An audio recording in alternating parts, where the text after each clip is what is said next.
Spoštovani, najprej hvala. V svojem izvajanju se bom naslonil tudi na čas po odhodu Janka Pleterskega z Inštituta za narodnostna vprašanja, ampak upam, da zaradi tega ne bom nič daljši.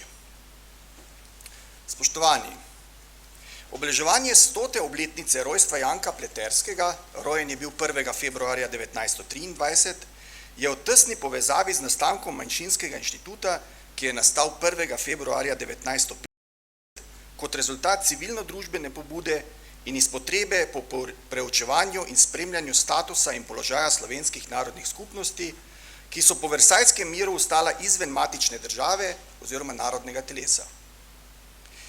Na Manjšinskem inštitutu se je zasidralo preučevanje položaja Slovencev v sosednjih državah ter položaja madžarske manjšine v Sloveniji, ki se je nadgradilo z vključevanjem v procese nastajanja mednarodne manjšinske zaščite in s sodelovanjem v okviru Lige narodov evropskih manjšinskih kongresov.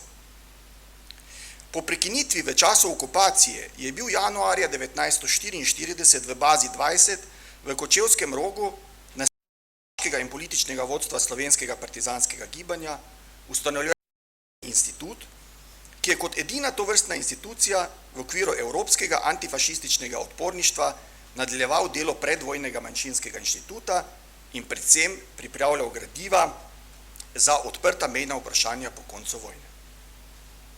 Iz njegovega oddelka za mejna vprašanja se je leta 1948 oblikoval Inštitut za narodnostna vprašanja pri Univerzi v Ljubljani, ki je od leta 1956 deloval kot samostojen inštitut. Saj v prvem povojnem obdobju so bili na zaposleni predvojni sodelavci, sodelovali pa so tudi številni zunanji strokovnjaki, ki so pripravljali gradiva za mirovne konference, kot so Lavo Čermelj, Lojze Ode, Albert Rejec, Julij Felaher, Franc Cviter, Rafenauer, če jih naštejem samo nekaj. In v takšno družbo je leta 1954 prišel Janko Pleterski. Pleterskega, ki ga je vsekakor zaznamovala izkušnja druge svetovne vojne, predvsem v političnem oddelku na Ministrstvu za zunanje zadeve, kjer je bil imenovan leta 1948 kot član jugoslovanske delegacije na konferenci namestnikov zunanjih ministrov v Londonu za pripravo mirovne pogodbe z Avstrijo.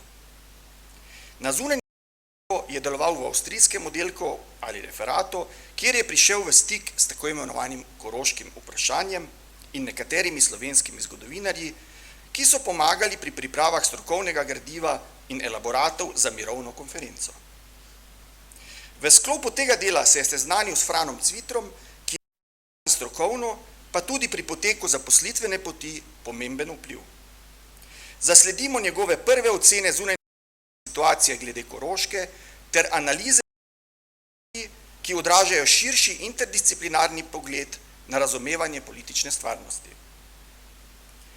Na Inštitutu za narodnostna vprašanja je prišel med dva eksperta in odlična poznavalca problematike koroških Slovencev, namreč Julija Felaherja, pravnika, predvojnega sodnika in koroškega poplebiscitnega pregnanca, ter Lojzeta Odeta starejšega, pravnika in borca za severno mejo, ki sta nanj pri izbiri raziskovalnih tematik opazno vplivala.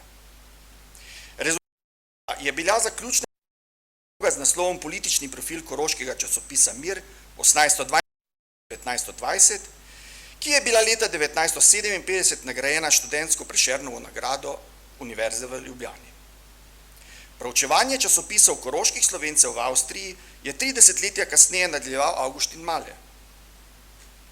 Pleterski je stopil na pot zgodovinopisja s problematiko, k kateri se je nenehno vračal. Njegovo tedanje zanimanje za Koroško ter širšo in aktualno družbeno in politično dogajanje odražajo tudi njegove objave v časopisu Naši razgledi.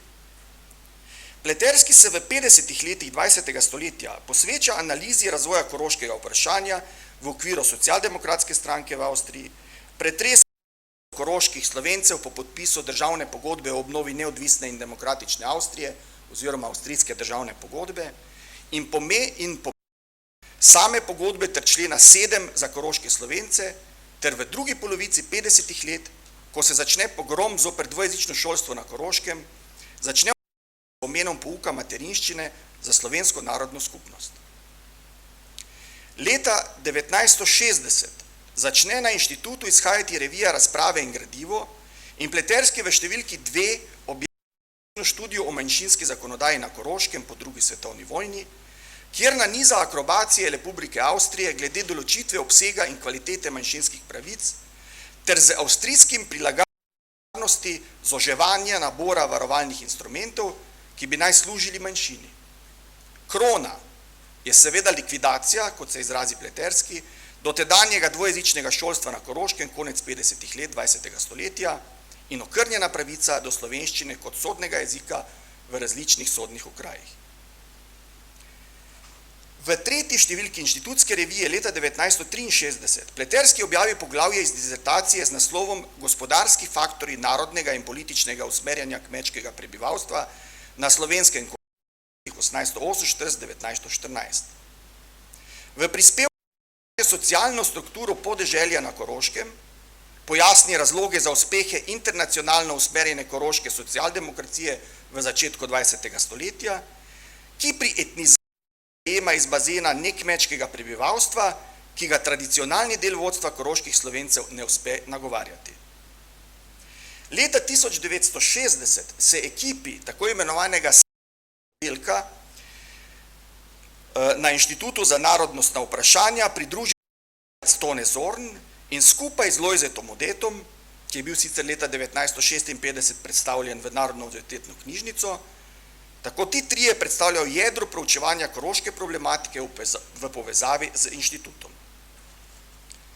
Temeljno delo Pleterskega, njegova dizertacija Narodna in politična zavest na Koroškem, ki je nepogrešljiva na polici zgodovinarja in se ukvarja s slovenskim narodnim vprašanjem, se loteva dotlej manj preučevanega vprašanja, namreč kateri so bili gospodarski in socialni dejavniki oziroma družbeni dejavniki, ki so bili vzrok za oblikovanje in politične usmeritve pri prebivalstvu v slovenskem delu Koroške od marčne revolucije 1880 do prve svetovne vojne.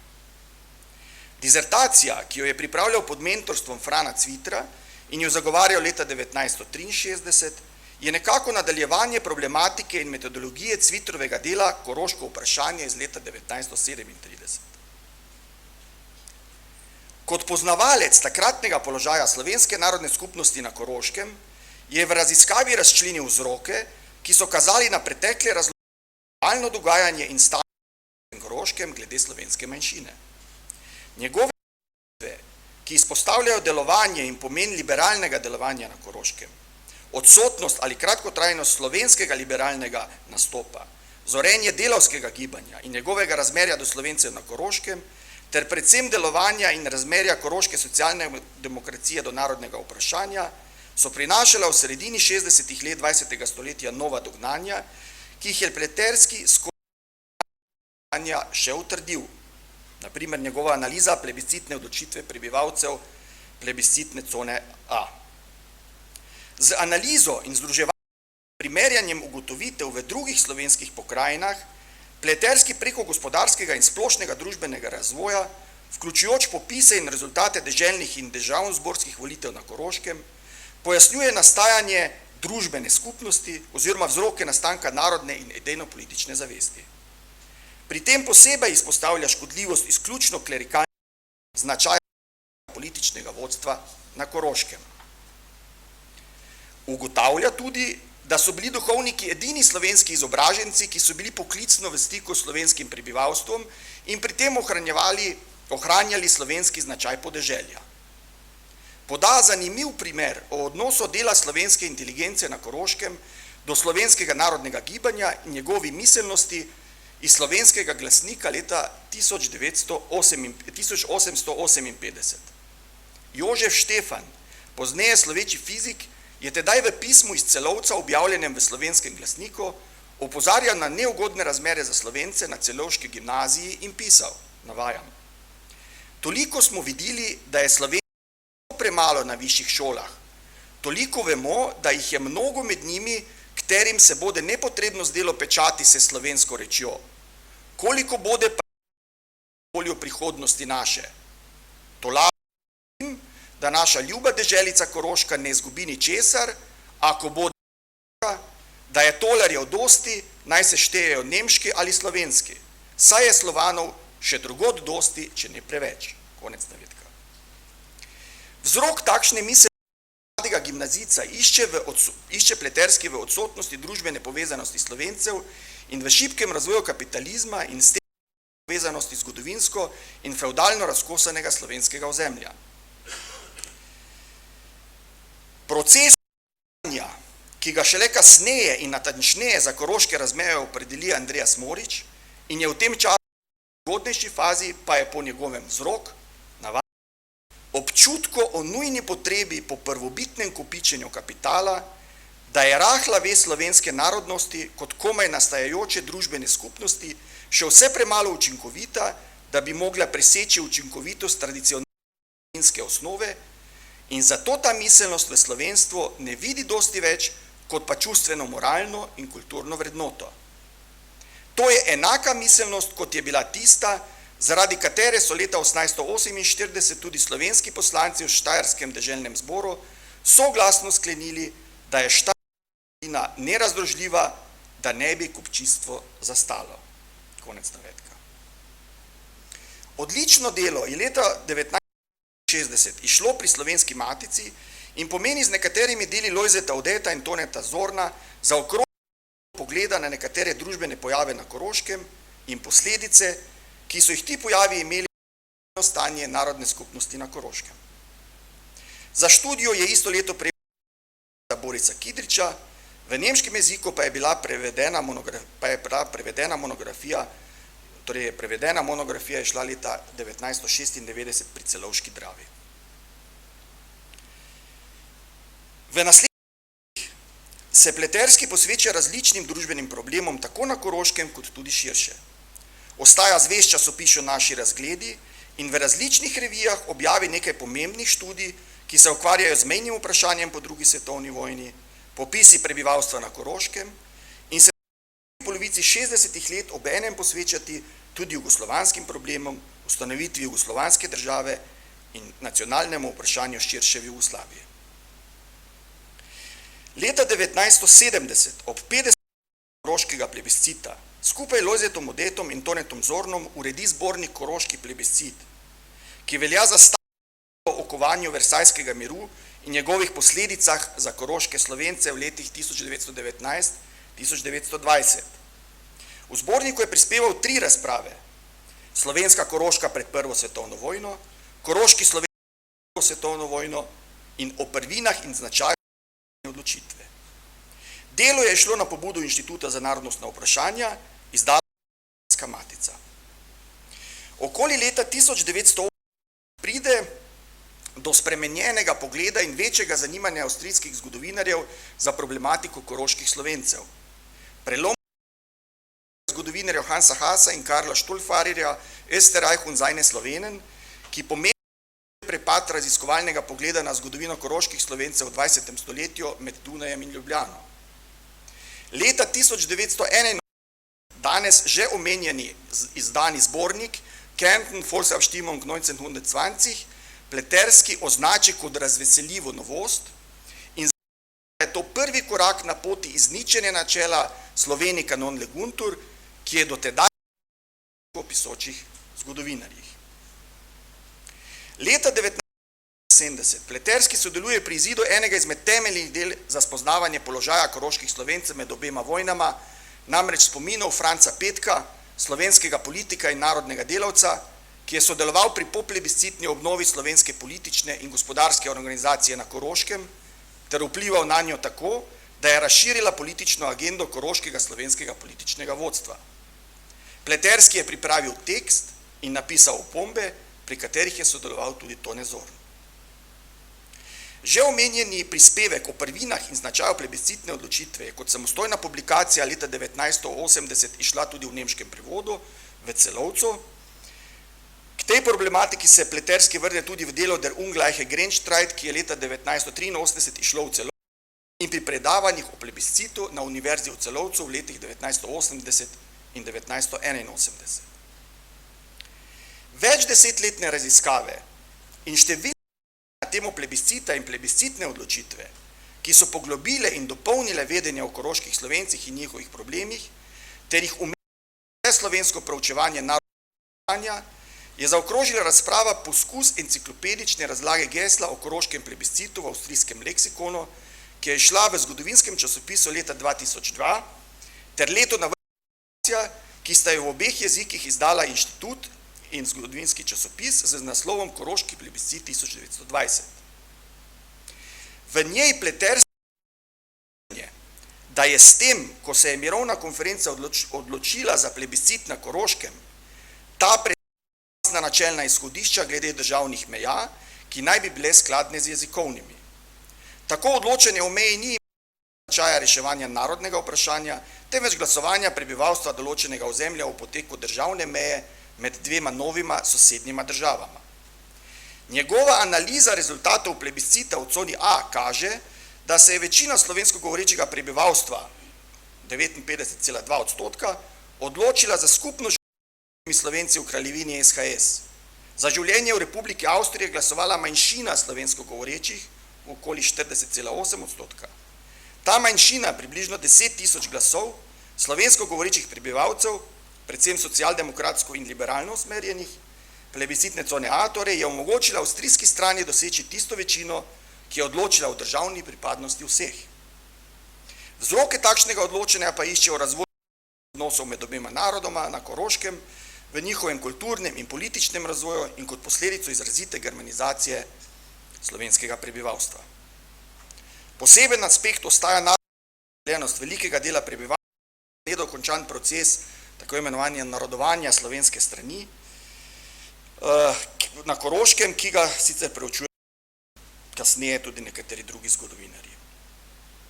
Izid glasovanja je pomenil majorizacijo nemških zahtev na tem območju in seveda ugotovitev slovenskega in dela avstrijskega zgodovinopisja, da plebiscit na Koroškem ni bil, navajam, pravi inštrument rešitve narodnostnega vprašanja na Koroškem.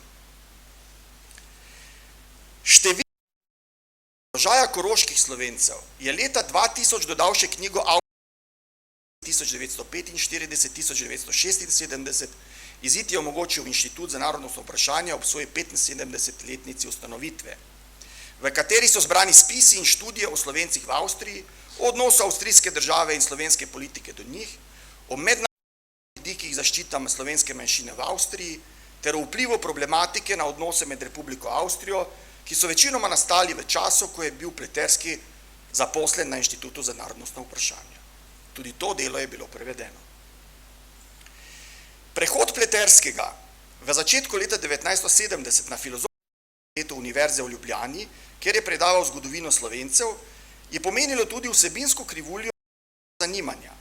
Manj se je lahko posvečal problemov koroškega vprašanja, čeprav se vračal do konca. S koroškim vprašanjem je vsekakor povezano njegovo preučevanje različnih političnih vprašanj o narodno-političnem vrenju glede Slovencev pred in med Prvo svetovno vojno.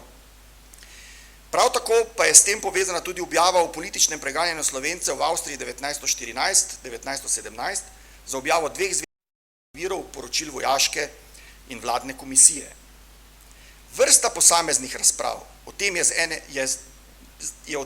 ene strani združena v knjigi Študije o slovenski zgodovini in narodnem vprašanju, izide v Mariboru 1981, z druge strani pa je bila podlaga za mednarodno priznanje s povabilom, da pripravi sintezo zgodovine Slovencev od 1848 do 1918 v delu Avstrijske akademije znanosti Die Habsburger Monarchie 1848-1918. Nekaj let po njegovem odhodu sta na severni oddelek inštituta prišla Dušan Nečak in Janez Strgar, ki sta bila z njim slej ko prej strokovno vse skozi povezana. Rezultat je med drugim izid tematske številke revije Razprave in gradiva 7 in 8 leta 1976, ki z interdisciplinarno in mednarodno zasedbo avtorjev objavi razprave o sodobnem položaju koroških in štajerskih Slovencev ter gradiščanskih Hrvatov v Avstriji. Naslednja pomembna publikacija, ki je nastala kot rezultat posveta o aktualnih vprašanjih in hrvaške manjšine v Avstriji, organizatorja posveta maja 1976 v Ljubljani sta bila Inštitut za narodnostna vprašanja in Zavod za migracije in narodnosti iz Zagreba in je išla istega leta v slovenskem, hrvaškem, nemškem in angleškem jeziku, nosi naslov Sodobna vprašanja slovenske in hrvaške manjšine v Avstriji. V njej Pleterski ob analizi aktualnega dogajanja na avstrijskem Koroškem ter sprejemanju zakonskih predlogov za popis posebne vrste in zakona o narodnostnih skupinah zapiše naslednje, navajam. 39 gostobesednih novih paragrafov in 5 kratkih in jasnih odstavkov 7. člena pogodbe o Avstriji in zasiplje dejstvo, da Avstrija jasnih obveznosti vseh 21 let, kar veljajo, ni izpolnjevala, temveč da je, nasprotno, sistematično izpodkopavala obstoječe pozicije manjšin, ki jih 7. člen ščiti. Konec navedka. Inštituta so se s Pleterskim srečevali še na sejah odbora Slovenske akademije znanosti in umetnosti za narodne manjšine. Zbornik referatov iz znanstvenega srečanja leta 1993, kjer Pleterski v svojem prispevku zapiše, da, navajam, želi osvetliti trditev, da je omemba Štajerske v členu 7 pogodbe o takšna pomoč, podobno redu pogodbe prepoveduje graditi podmornice. Konec navedka. Na koncu sklene, navajam, problem Avstrije do problema. Konec navedka. Tudi zaradi vozil in ob njem se je odnos počasi spremenil. Spoštovani, naj sklenem. Glavnino raziskovalnega dela glede koroškega vprašanja in koroških Slovencev je Janko Pleterski opravil na Inštitutu za narodnostna vprašanja, kjer se je od leta 1954 do 1970 posvečal različnim historiografskim in širšim družbenim vprašanjem v zvezi s koroškimi Slovenci. Znanstveno in raziskovalno delo Janka Pleterskega je bilo ob različnih priložnostih že večkrat ocenjeno in umeščeno v raziskovalni opus slovenskega zgodovinopisja. Koroški opus Janka Pleterskega predstavljajo monografije, znanstveni in poljudni članki, ocene, poročila, elaborati, tudi diskusije že s prej omenjenim dr. Neumannom in tako dalje, ki kronološko posegajo na čelo marčne revolucije 1848 pa vse do konca 20. stoletja. Vsebino Pleterski posvečajo široki paleti vzrokov za narodnostno in politično zavest, ki so privedli do zareze v zgodovini naroda, do glasovanja na plebiscitu leta 1920 ter ostalim premenam, ki so oblikovali položaj koroških Slovencev v 20. stoletju. Pleterski se je že na začetku kariere in še posebej na inštitut navzel, navajam, posebne občutljivosti za položaj obmejnih Slovencev in študij njihovih v posebnem interesu za celost zgodovine Slovencev, konec navedka, kot je ob neki laudaciji zapisal Bogo Grafenauer. Njegova publicistika to vsekakor izkazuje. V zadnjih letih življenja je Pleterski spremljal in objavljal deloma spominsko obarvane razprave o neizvajanju 7. člena in nastajanju avstrijske državne pogodbe ter ohranjal prijateljske vezi z nekaterimi nekdanjimi sodelavci inštituta. Naj zaključim z njegovim nasvetom Avstriji, ki ga je izrekel v političnih napisih slovenske manjšine, češ, da ključ do srca Slovenije in Slovencev vodi preko odnosa Avstrije do slovenske narodne skupnosti v Avstriji. Še vedno pa veljajo besede non verba avstrijskim odločevalcem glede manjšinskih pravic slovenske narodne skupnosti na Koroškem, saj je avstrijska državna pogodba in njen člen 7 še skoraj po 7 desetletjih ni uresničen v celoti. Hvala.